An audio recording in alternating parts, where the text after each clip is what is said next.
Hello everyone, this is your English teacher Ruba Maali. Today we're going to continue with the other part of adverbs. We are still talking about adverbs of manner. Now, in order to see what we're doing here, go to page 223 so that you understand and take notes and highlight some notes. Now, let's remember that adverbs of manner answer the question how.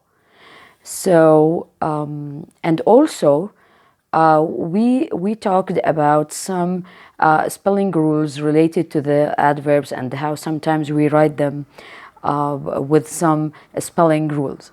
Now, today we're going to talk about their place. Where can we find those adverbs of manner? The placement of adverbs of manner. Now, look at the first sentence here. It talks about this. An adverb, unlike adjective, it's not like an adjective, can be placed in many places in a sentence. In many places in a sentence. Now, it's the most flexible word in English language. Why? Why that word is the most flexible word? Because you can find it after a verb. You can find it before the verb, between an auxiliary and main verb. You know, auxiliary verbs, helping verbs, yeah, and between the main verb, the verb that comes after the auxiliary verb, at the beginning of a sentence, at the end of a sentence, at the end of the sentence. So we have 1, 2, 3, 4, 5 positions, 5 places we can find the adverbs of manner in. Let's look at the first exercise so that we can apply all that. Tortoise plodded steadily after him. How did tortoise plod steadily after him? Now here is the verb and here is the adverb that comes after the verb. Now let's see how the adverb comes before the verb. He sadly played his lyre. Now lyre here, okay, it doesn't mean not telling the truth. Lyre means a musical instrument, okay, and it was mentioned in one of the stories before in one of the chapters. So he sadly played his lyre. He played his lyre. Now sadly, and remember that if you noticed, we usually add an ly to the adjective so that it becomes an adverb.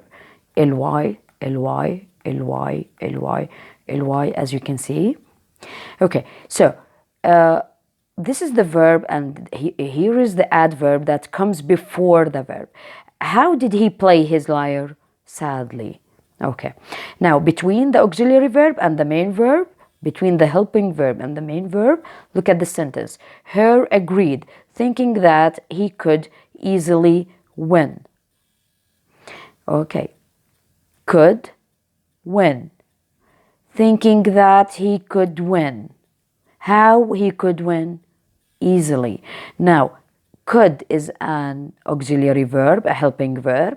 This helping verb helps the main verb win, and easily comes between them. Okay.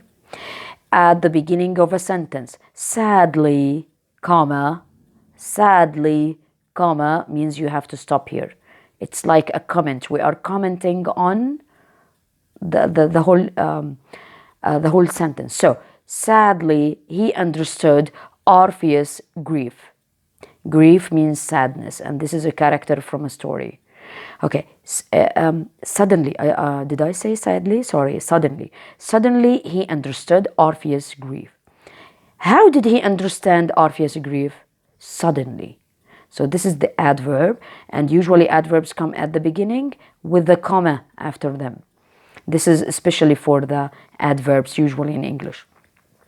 At the end of a sentence or clause, you know, it's like a sentence.